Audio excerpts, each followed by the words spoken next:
en el trabajo, en casa, en el taxi y en el bus. RCN Mundo, con todo el mundo.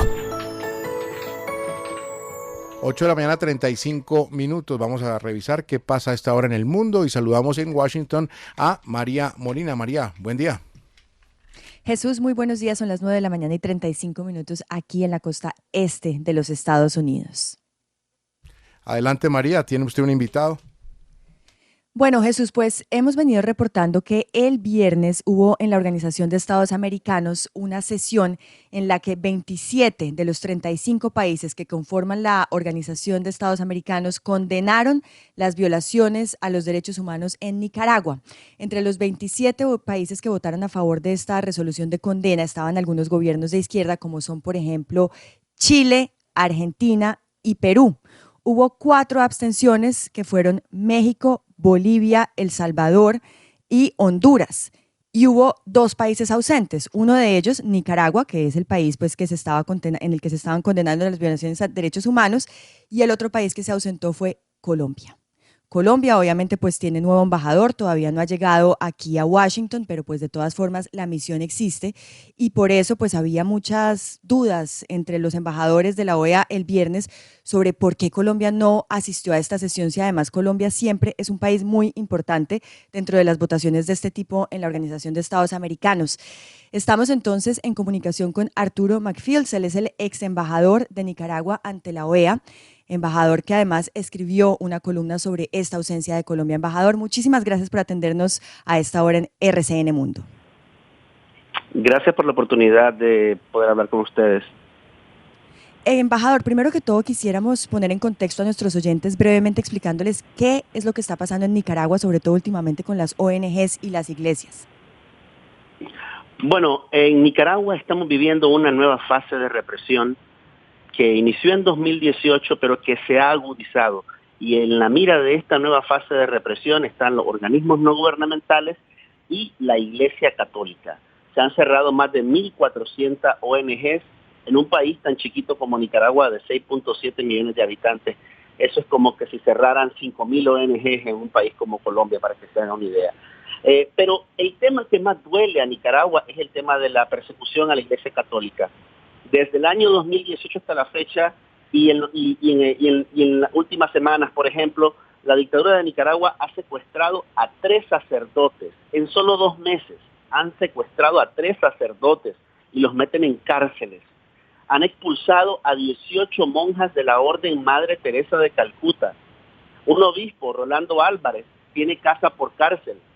Existe otro obispo que fue exiliado de Nicaragua. Han habido más de 190 ataques contra la Iglesia Católica, llenos de odio, llenos de violencia, y lo más triste, se le impide a la gente ir a la iglesia, se le impide a la gente expresar su fe. Hay que recordar que la Declaración Universal de los Derechos Humanos establece la libertad religiosa, que significa que una persona tiene derecho a no ir a la iglesia, a no creer en nada, pero también tiene derecho que si cree pueda expresar fe. La policía ha encerrado a sacerdotes, les ha impedido ir a la iglesia, les ha impedido expresar su fe. Eso es algo que jamás habíamos visto en la historia de Nicaragua a esos niveles tan duros, tan grotescos. Es importante, antes de seguir con la entrevista, aclarar además, ex embajador, que usted precisamente renunció a ser embajador de Nicaragua ante la OEA porque se cansó de estas violaciones de los derechos humanos en Nicaragua a principios de este año y pues en señal de protesta renunció. Cuénteme una cosa, usted tenía mucha expectativa sobre la posibilidad de que Colombia votara el viernes porque querían saber hacia qué lado se iba a inclinar el nuevo gobierno de Gustavo Petro y Colombia se ausentó. ¿Usted cómo interpreta esto? La ausencia de Colombia duele porque Colombia no es cualquier estado de los 34 que conforman la OEA. Colombia es la cuna de la OEA. Hay que recordar que en el año 1948, durante la 9ª Conferencia Internacional Americana celebrada en Bogotá, se adoptó la Carta de la OEA, el Tratado Americano de Soluciones Pacíficas, como el Pacto de Bogotá, y la Declaración Americana de los Derechos Humanos y los Derechos del Hombre, es la partida de nacimiento de la OEA. La OEA nace en Bogotá, nace en Colombia, con todas las letras, con su nombre y apellido como tal. Nace en Colombia. Es por eso que sorprende que un país que ha sido un defensor de los derechos humanos, independientemente del gobierno que ha estado, siempre han condenado las violaciones a los derechos humanos. Siempre han estado ahí. Luego tenemos que en el año 2001, bajo el liderazgo del colombiano César Gaviria, séptimo secretario general de la OEA, fue adoptada la Carta Democrática Interamericana. Otra vez, otro esfuerzo producto de Colombia. La Carta Democrática Interamericana nace bajo el liderazgo de César Gaviria, otro colombiano. Y se me pasaba, el primer secretario general de la OEA fue un colombiano. O sea, Colombia no es cualquier estado. Fue la cuna de la OEA y el primer secretario general de la OEA fue un periodista colombiano, para decirlo más, el señor Alberto Lleras Camargo. Pero duele el vacío de Colombia, la silla vacía de la OEA. Me decían algunos amigos que primero les dijeron, absténganse, como va a ser México, absténganse. Luego les dijeron, ni siquiera lleguen a la OEA. Entonces, este vacío, esta ausencia de Colombia de la OEA, ¿por qué se niegan a defender los derechos humanos? ¿Por qué se niegan a denunciar algo tan doloroso como el encarcelamiento de religiosos? ¿Será que en algún momento habrá alguna simpatía por el encarcelamiento de líderes religiosos en Colombia? No lo sabemos. Pero el hecho de que se nieguen a condenar la expulsión de 18 monjas de la Orden Madre Teresa de Calcuta, que fueron expulsadas de Nicaragua como criminales, con policías armados y todo, se las montaron en una unidad de transporte y las expulsaron hasta la frontera de Costa Rica con Nicaragua. Entonces, ¿por qué se niegan a condenar este derecho de ir a la iglesia?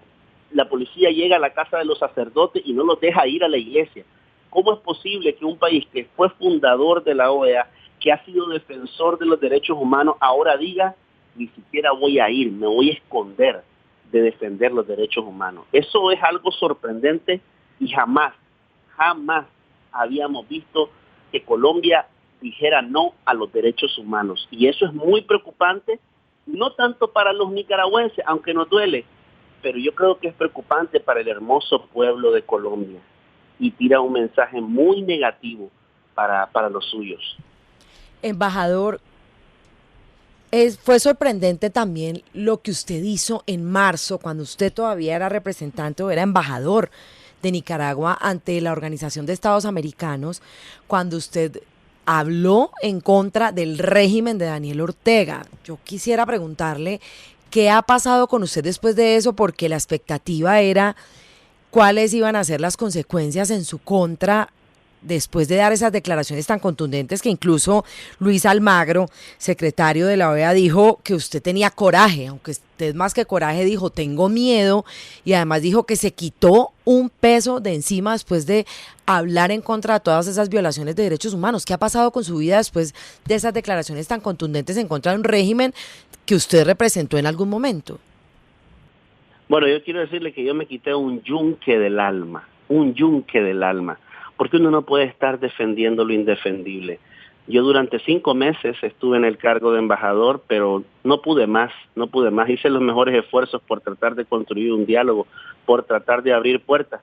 Y en esas labores tengo que reconocer el importante apoyo del secretario general Luis Almagro, que también ha sido un firme defensor de los derechos humanos.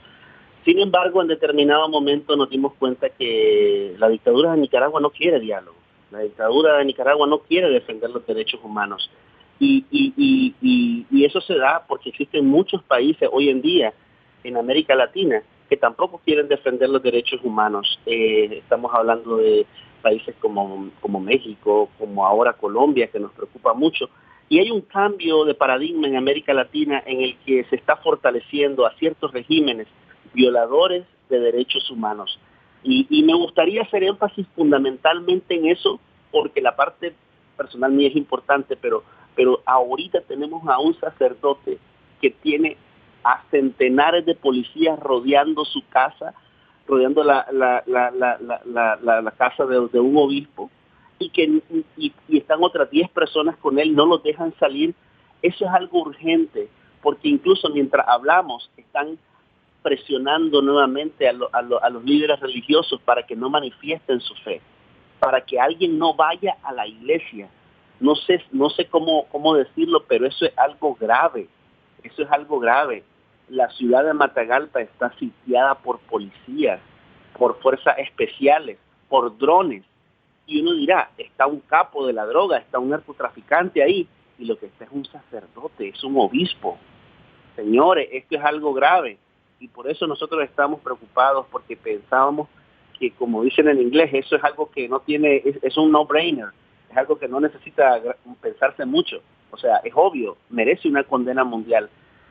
Y sin embargo, Colombia no quiso condenar esta persecución en contra de la iglesia, y esa es nuestra preocupación ahorita, y quisiéramos alzar nuestra voz en esa dirección. Sí, le agradecemos a Arturo McFields, ex embajador de Nicaragua ante la OEA, por estos minutos con la audiencia de RCN Mundo. Un buen día para usted, muy amable por todo este tiempo. Gracias a ustedes, y por favor, pregúntenle al gobierno de Colombia por qué no quieren defender los derechos humanos. Es primera vez en la historia que esto sucede. Colombia siempre ha defendido los derechos humanos, sin importar el gobierno que esté, sin importar el gobierno que esté. Y la voz de su pueblo es muy importante. Ustedes son líderes, no seguidores. Y eso es muy importante que se siga destacando en la OEA. Un abrazo y buen día. María, hace pocos minutos tuvimos aquí a Iván Cepeda, senador cercano del Pacto Histórico, y él decía que no, que eso había sido un error, como también lo dijo el embajador designado Luis Ernesto Vargas ante la OEA, que era que simplemente no tenía los permisos y que simplemente ha sido una ausencia no a propósito. Sin embargo, pues preocupa mucho esto. ¿Qué ha dicho Cancillería? Porque a pesar de todo, Iván Cepeda dijo, no, Gustavo Petro ha sido contundente rechazando el régimen de Daniel Ortega. María. Bueno, pues el embajador designado dijo que alguien empezó a culparnos como funcionarios sin que aún lo seamos. Cierro ahí las comillas, que es de Luis Ernesto Vargas. Sin embargo, Carla, pues lo que se dice es que obviamente, a pesar de que el embajador no haya llegado a Washington, pues Colombia sigue teniendo misión, y además es una misión con muchísimo recorrido, muy profesionales que saben perfectamente pues cómo funcionan estas cosas y que saben la importancia de que estén en una de esas resoluciones, así sea para abstenerse, para decir no o decir que sí. Desde la misión de la OEA nos mandaron a Cancillería, nos dicen que ellos llevan la vocería, y en Cancillería hasta hace minutos estaban diciendo pues que todavía no hay una postura oficial por parte de Cancillería. Así que pues Carla, esperemos a ver qué sucede. Lo importante es que pues aquí en la OEA están muy pendientes de si Colombia va a tomar la postura de México, que es abstenerse en este tipo de condenas a Nicaragua, o la postura de otros gobiernos de izquierda como son Chile, Argentina y Perú, que condenan fuertemente el régimen autoritario en Nicaragua.